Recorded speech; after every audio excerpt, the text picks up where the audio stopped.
My father had hotels, and we moved from place to place. I think I attended 11 schools altogether, and I was always somewhat keen on wanting to do law. I don't know why. And I was eligible to commence in 1947, apart from the fact that I didn't have any Latin, and that was then a prerequisite to enter the law school. But that was removed during the year 1947, and I started in 1948.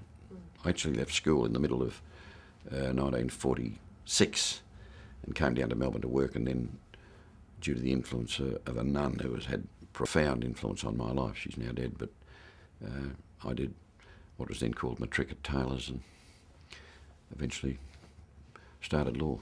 You said this nun had a profound influence in your life. Can you tell us a little bit about her? Yes, a woman named Mother Columbanus.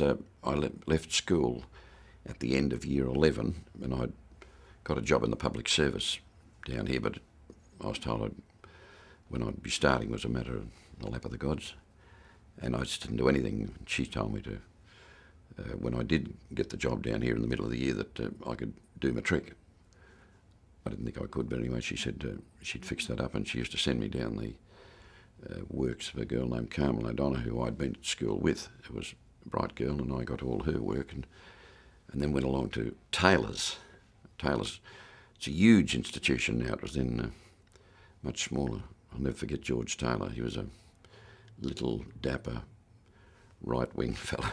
I remember him saying in a lecture one night that never let the low mentalities rule the world. I suppose that was referring to what he'd perceived to be the communist threat. But I did matric there, worked in the bank in 1947 in Wangaratta, and then came down and commenced 5-year articles in February of 1948, admitted in 53.